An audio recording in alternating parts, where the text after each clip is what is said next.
হেই, কি অবস্থা সবার? সিয়াম সাধনার মাস কেমন যাচ্ছে? যাই হোক, সার্ভাইভাল মুভি দেখতে কার না ভালো লাগে। তাই ভাবলাম আজকে সার্ভাইভাল মুভি এক্সপ্লেন করা যাক। মুভির নাম দ্য বেইউ। এই তো কিছুদিন আগে এটা মুক্তি পেয়েছে।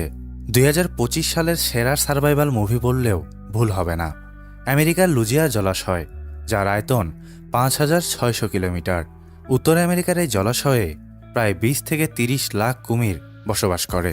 এই লুজিয়া জলাশয়ে হঠাৎ করেই একদিন যাত্রীবাহী একটি বিশাল বিমান ক্র্যাশ করে। যাত্রীরা কোনো রকমে প্রাণে বেঁচে গেলেও এই লুজিয়া জলাশয়ের 20 থেকে 30 লক্ষ কুমির একের পর এক সবাইকে ছিঁড়ে খেতে শুরু করে। কিন্তু শেষ পর্যন্ত এই জলাশয় থেকে তারা কি বেঁচে ফিরতে পেরেছিল? জানতে হলে দেখতে হবে আজকের গল্প।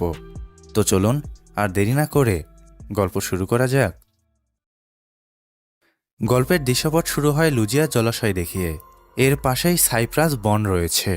দূর দূরান্ত পর্যন্ত কোনো মানব বসতি না থাকায় এই সুযোগটা কাজে লাগায় মাদক কারবারিরা। তারা এখানে ভয়ঙ্কর সব মাদক উৎপাদন করে। কিন্তু একদিন হঠাৎ করেই সেখানে পুলিশরা অভিযান চালায় এবং সমস্ত মাদক কারবারিদের আটক করে।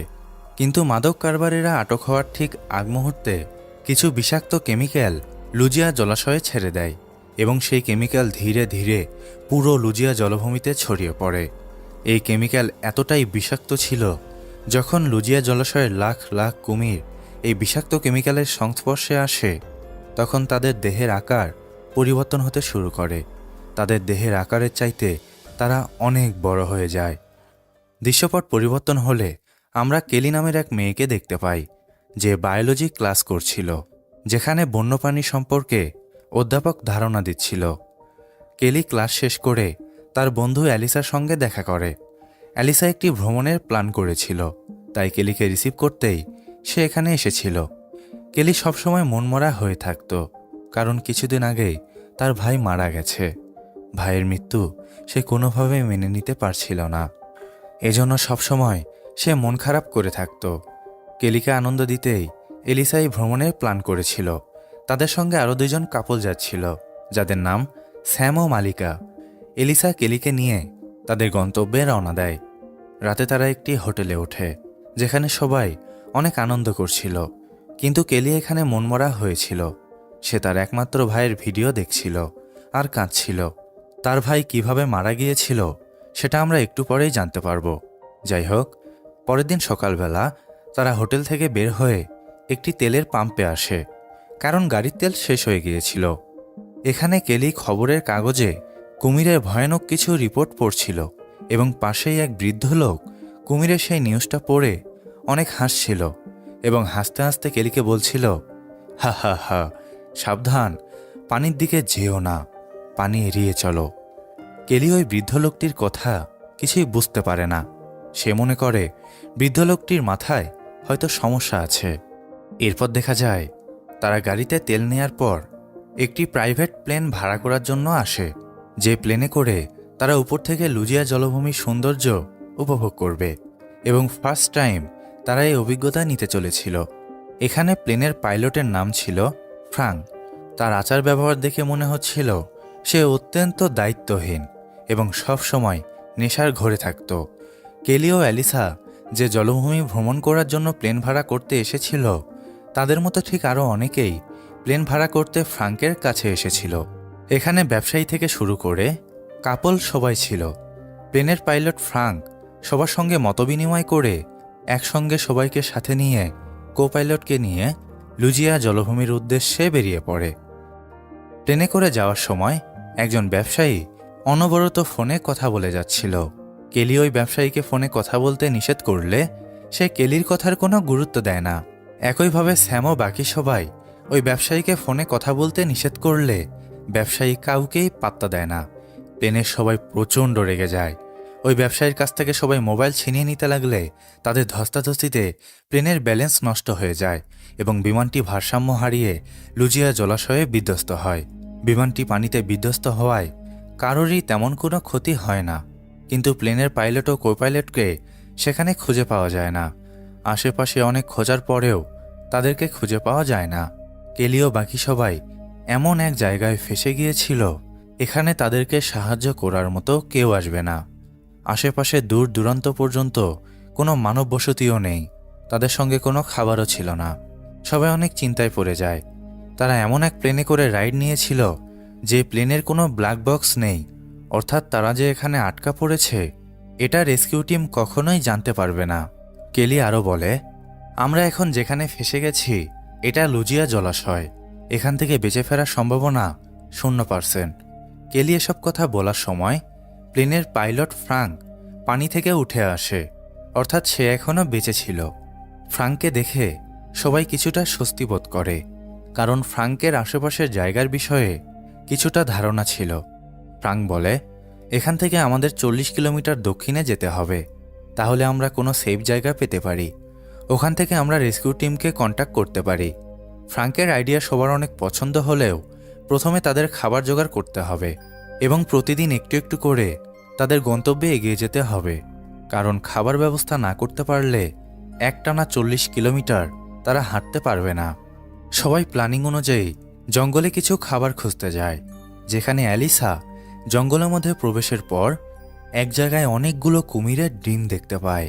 অ্যালিসা কোথাও যেন পড়েছিল যে কুমিরের ডিম অনেক চড়া দামে বিক্রি করা যায়, এজন্য সে কুমিরের ডিম দেখার সঙ্গে সঙ্গেই সমস্ত ডিম চুরি করে তার ব্যাগের মধ্যে নিয়ে নেয়। সে চিন্তা করে এখান থেকে বের হতে পারলেই সে এই ডিমগুলো বিক্রি করে দিবে, এজন্য এই বিষয়ে সে কাউকে কিছুই বলে না। এদিকে সবাই আলোচনা করছিল যে কারো কোনো ফোন চলছে কিনা, কিন্তু দেখা যায় পানিতে ভিজে যাওয়ার কারণে সবার ফোন বন্ধ হয়ে গিয়েছিল। ফোন চালু থাকলে হয়তো তারা সাহায্য পেতেও পারত। ফোন চেক করার সময় হঠাৎ পানি থেকে কারো আওয়াজ ভেসে আসে। দেখা যায় কো পাইলট এখনও বেঁচে ছিল। সে বাঁচাও বাঁচাও বলে চিৎকার করছিল। ফ্রাঙ্ক কো পাইলটকে বাঁচানোর জন্য পানিতে নেমে তাকে উদ্ধার করতে যায়, কিন্তু তখনই পানির নিচে থেকে বিশাল এক কুমির এসে কো পাইলটকে টেনে হিঁচড়ে নিয়ে চলে যায়। মুহূর্তের মধ্যেই জলাশয়ের এক অংশ রক্তে লাল হয়ে যায়। কো পাইলটের এমন মর্মান্তিক মৃত্যু দেখে সবাই স্তম্ভিত হয়ে যায়। ভয়ে তাদের হৃৎপিণ্ড কাঁপতে থাকে। তারা বুঝতে পারে এই জায়গা কতটা ভয়ানক। ফ্রাঙ্ক দ্রুত পানি থেকে উঠে আসার পর সবাইকে নিয়ে ওই স্থান ত্যাগ করে এবং দক্ষিণ দিকে রওনা দেয়। হাঁটতে হাঁটতে সন্ধ্যা ঘনিয়ে আসে। সবাই অনেক ক্লান্ত হয়ে পড়েছিল। এক জায়গায় আগুন জ্বালিয়ে সবাই সেখানেই অবস্থান করে। রাতের খাবারটুকু তারা না খেয়ে পরের দিনের জন্য সেটাকে বাঁচিয়ে রাখে, কারণ খাবার অনেক অল্প ছিল।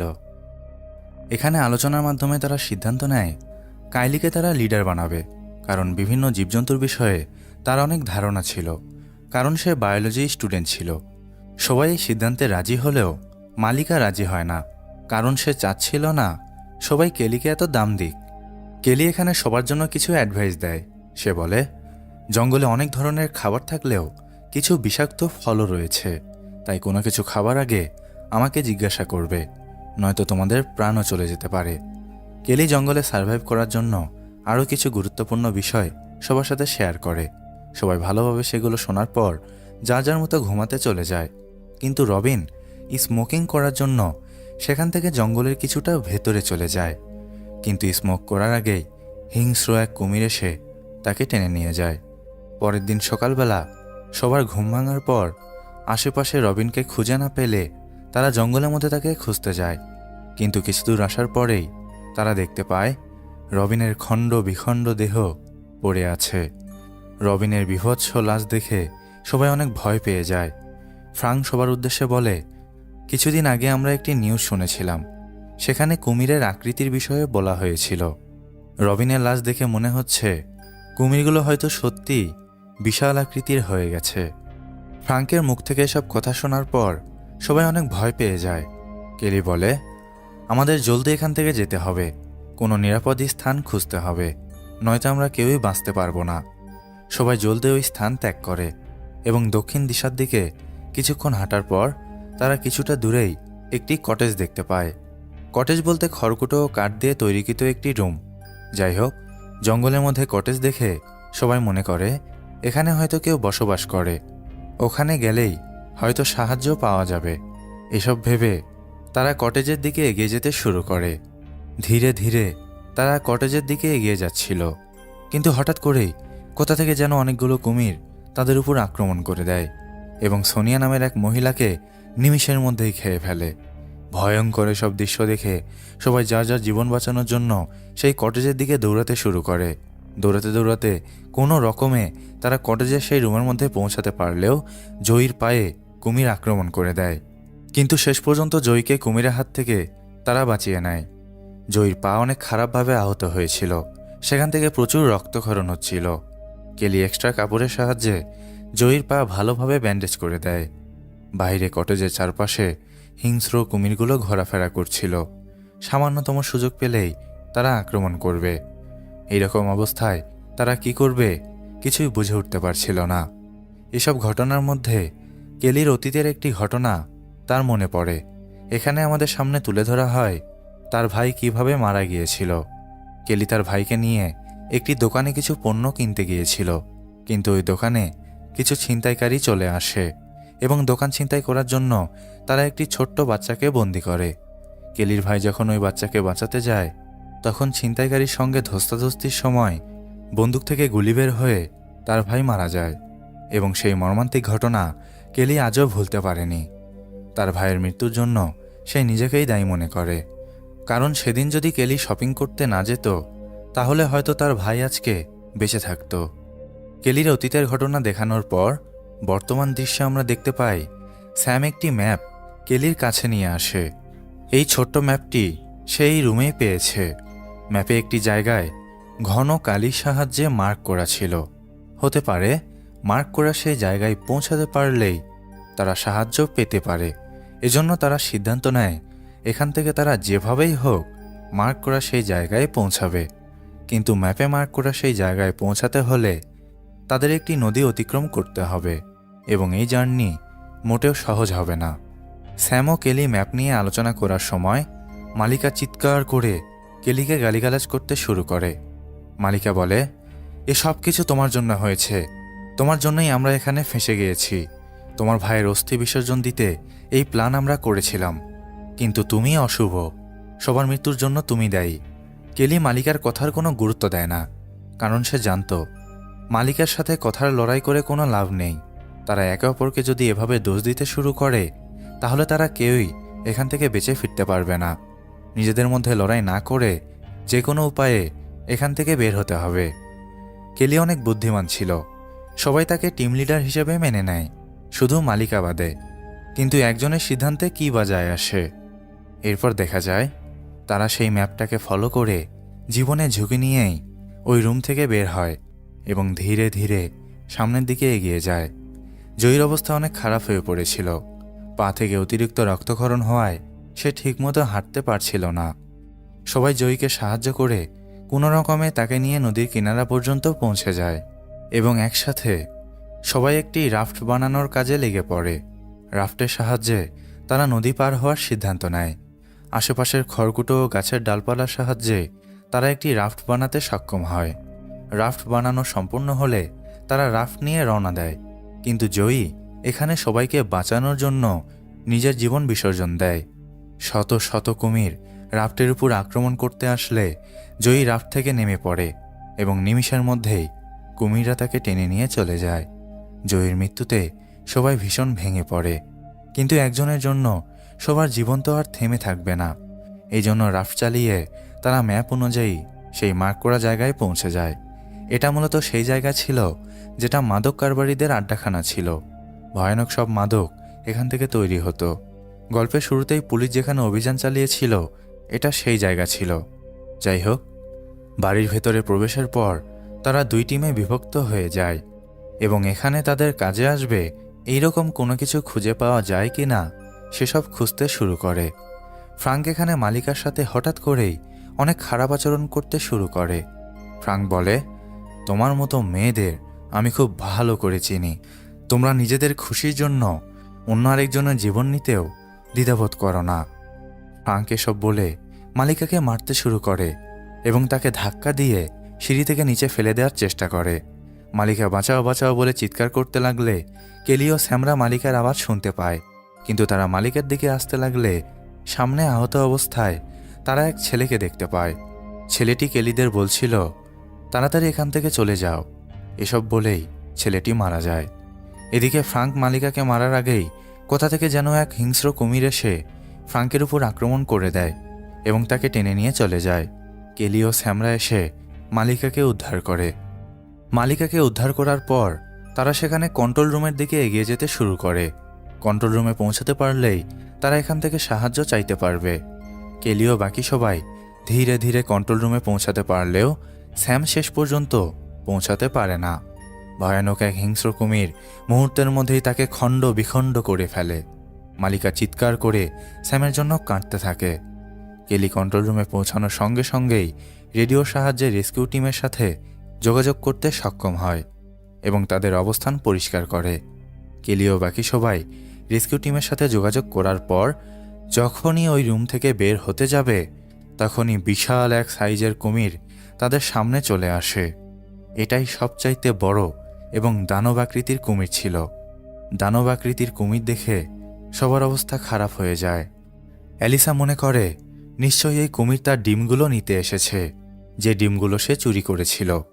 অ্যালিসা তার ব্যাগ থেকে একটি ডিম বের করে কুমিরের কাছে যায়, কিন্তু তখনই দানবাকৃতির সেই কুমির ডিমসহ অ্যালিসার হাতে আক্রমণ করে দেয়। অ্যালিসা প্রাণে বাঁচার চেষ্টা করে। কেলি এখানে পাওয়া একটি রিভলভারের সাহায্যে কুমিরের উপর অনবরত গুলি করতে শুরু করে, কিন্তু এখানে হিংস্র কুমিরটির রিভলভারের বুলেটে কিছুই হয় না। উল্টো সে আরও রেগে গিয়ে এলোপাতাড়ি সবার উপরে আক্রমণ করে যায়। কেলি কোনো উপায় না পেয়ে সেখানে তাকে একটি চাকু কুমিরের চোখে ঢুকিয়ে দেয় এবং কিছু সময় হাতে পাওয়ায় সে ওই রুমে থাকা কেমিক্যাল ঢেলে দিয়ে রুমে আগুন জ্বালিয়ে দেয় এবং এভাবে তারা ওই রুম থেকে বেরিয়ে আসতে সক্ষম হয়। গল্পের দৃশ্যপট পরিবর্তন হলে গল্পের শেষে আমরা দেখতে পাই কেলি তার ভাইয়ের অস্থি সুন্দর এক জায়গায় বিসর্জন দেয়। এর মানে ওই কুমিরের হাত থেকে বাঁচার পর তাদেরকে রেস্কিউ করা হয়েছিল। রেস্কিউ করার দৃশ্যটি আমাদের দেখানো হয় না এবং এখানেই গল্পের সমাপ্তি হয়। মুভি ভালো লাগলে অবশ্যই কমেন্ট ও লাইক করো। তোমাদের কমেন্টের অপেক্ষায় রইলাম। আর হ্যাঁ, 1 লাখ হয়ে গেছে। ফেস্টিভ্যাল করবো কিনা জানিয়ে দাও তো। আজকের মতো বিদায় নিচ্ছি। টাটা, আল্লাহ হাফেজ।